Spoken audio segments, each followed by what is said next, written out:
Je vous recule en 2015 avec le livre L'immobilier en 2025, Investir autrement de Martin Provencher, où il l'a écrit en 2015 et il fait ses prévisions un peu de ce qui va se passer 10 ans plus tard. Je vous cite quelques passages, on va commencer ici. Donc, nous devons dès maintenant changer complètement notre façon de voir l'investissement immobilier. Il faudra abandonner le mode vertical, les immeubles de logement et les tours de bureaux. On va voir s'il avait raison. Il a quand même écrit ça là 9 ans maintenant. On va ensuite aller voir le chapitre 2. Donc, chapitre 2, la mort des blocs, rien de moins. On ne parle plus d'immeubles à revenus, mais bien d'immeubles locatifs. Donc, on va aller voir ce qu'il y en est. Prochaine citation, chapitre numéro 4, les segments de marché à éviter en immobilier. Donc, on a les immeubles locatifs offrant des appartements bas ou milieu de gamme accompagnés de services réduits ou inexistants. Donc, en fait, des plex normales, des appartements normaux qui ne sont pas des appartements de luxe. Selon lui, c'est un investissement, un segment de marché à éviter en immobilier. On a aussi les bungalows. Donc, les bungalows, il dit, c'est un segment de marché clairement à abandonner avant que le navire commence à prendre l'eau. C'est quand même assez direct comme segment. Et on a les immeubles commerciaux, mais aussi les immeubles industriels. Donc, c'était des petits passages de son livre. On va maintenant regarder au travers de la capsule qu'est-ce qu'il y en a. Parce que vous voyez que dans son livre, il n'y a pas bien d'espoir dans l'investissement locatif ou dans l'achat d'immeubles en général. Donc, maintenant qu'on est rendu 9 ans plus tard, on va regarder si ces prévisions étaient exactes ou non. Et je vais y aller pour ça en vous démontrant des exemples concrets avec des chiffres bien réels, des situations qui se sont passées dernièrement et en ce moment même. Salut tout le monde, ici Rémi. Si tu es comme moi et que toi aussi tu penses que Martin n'a pas raison et qu'il y a encore de l'argent à faire grâce à l'investissement immobilier locatif, eh bien, aime la vidéo pour aider l'algorithme, mais aussi abonne-toi pour pouvoir augmenter tes connaissances en immobilier et toi aussi te créer un patrimoine qui pourra changer ta vie financière. Bon, donc si on retourne au livre, on va regarder quelques points ensemble. Le premier, c'est qu'on va devoir abandonner le mode vertical, donc abandonner les plex, les tours, et plutôt se concentrer sur le terrain. Sur ce point-là, je pense qu'il y a quand même à demi raison, parce qu'en fait, oui, se concentrer sur le terrain, c'est une bonne manière, mais aussi les deux méthodes peuvent et doivent cohabiter au fil du temps.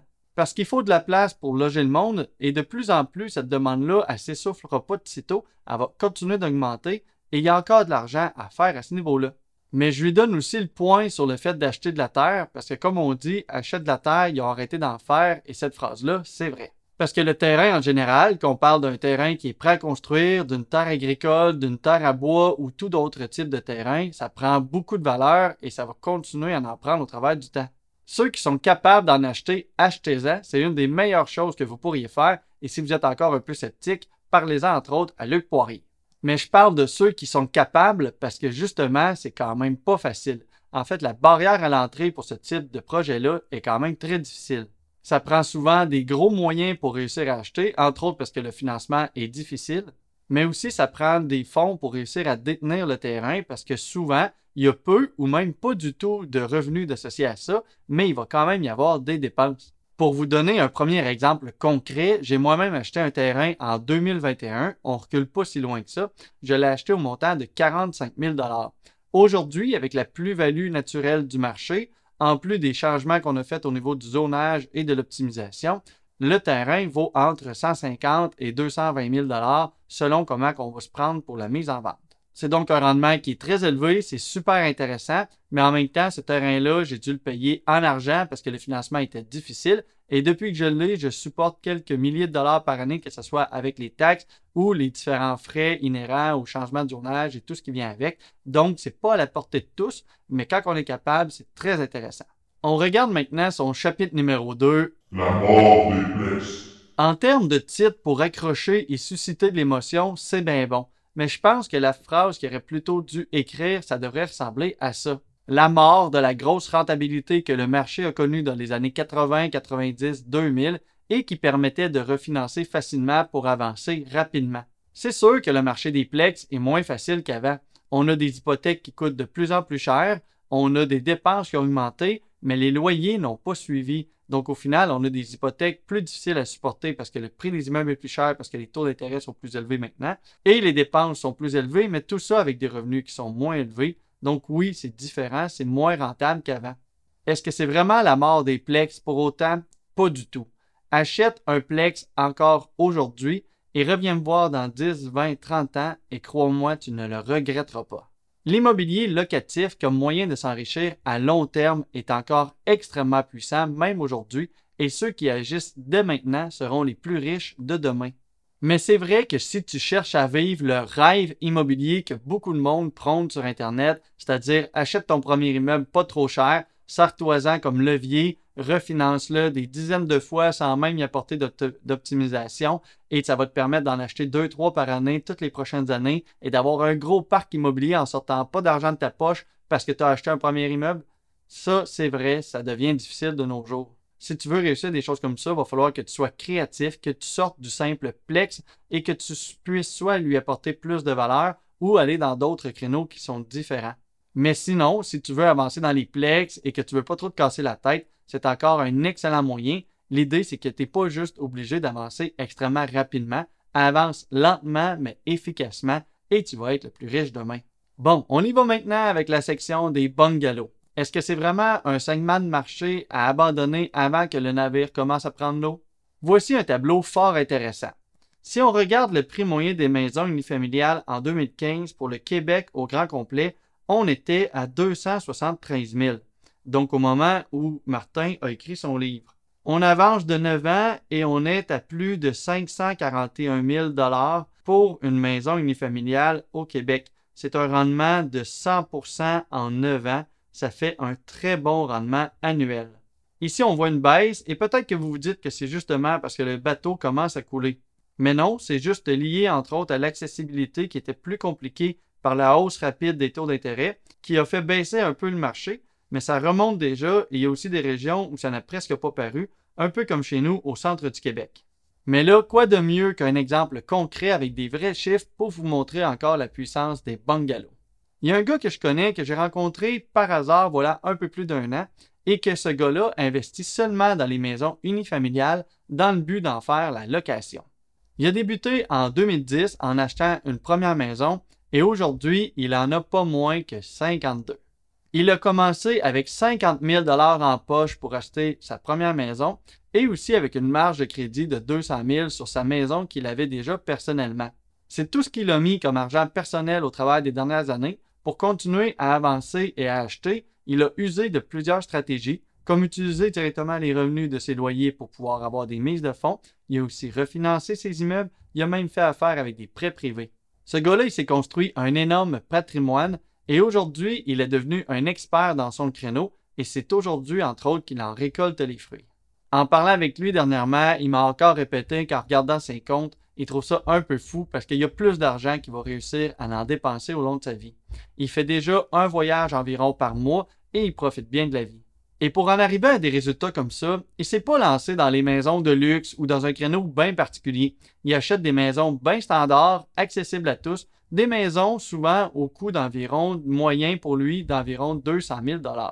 Il connaît bien ses ratios de revenus-dépenses. Quand il voit quelque chose passer d'intéressant, il agit rapidement. En tout, au travers de tous ses achats, il a payé son parc un peu plus de 5 millions, tout ça avec le 50 000 $ qu'il avait en poche au départ, et aujourd'hui, son parc il vaut entre 13 et 15 millions. On ne parle pas de 50 ans plus tard, ni même de 25 ans. Il a fait tout ce boulot-là, tous ces achats-là et toute cette prise de valeur-là en moins de 14 ans. Moi, ce que je trouve le plus beau là-dedans, c'est que ce gars-là, il n'a pas 35 ans aujourd'hui.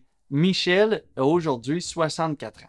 Jusqu'à 50 ans, il était un salarié et vivait une vie bien standard sans connaître l'immobilier, sans connaître le pouvoir des revenus passifs. Il a finalement acheté sa première maison locative à 50 ans, un peu par hasard parce qu'il voulait aider son beau-père à se loger. Quand il a compris la puissance de l'immobilier, il a décidé de sauter à pieds joints. Comme quoi, il n'est jamais trop tard pour se lancer et lui, à son âge, il a décidé d'avoir un bon plan de sortie et d'ailleurs, il va commencer à vendre ses immeubles. Il va en vendre pas moins que 12 prochainement pour aller à une autre étape. Bref, il a commencé par hasard à 50 ans et il est devenu un expert de son créneau au travers des années et ça, c'est encore réalisable aujourd'hui. Oui, le marché change, oui, les chiffres changent un peu, mais tu as encore l'occasion de débuter et d'être comme Michel dans 14 ans, et je vais raconter ton histoire ici sur la chaîne.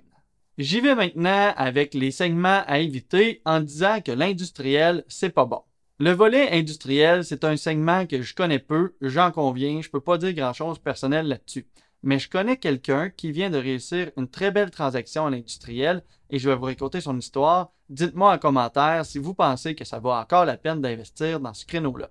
Je vais quand même un peu garder sa discrétion, donc sans vous donner tous les détails ou vous montrer des photos, je peux vous dire que ce gars-là a acheté une bâtisse industrielle à un coût de 6,3 millions dans le but de déménager son entreprise.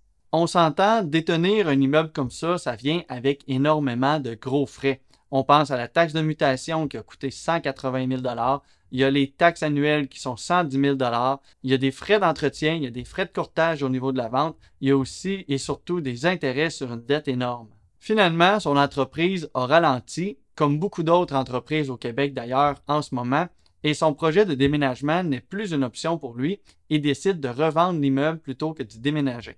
Il a finalement vendu, moins d'un an plus tard, à un montant de 8 375 000 $, rien de moins.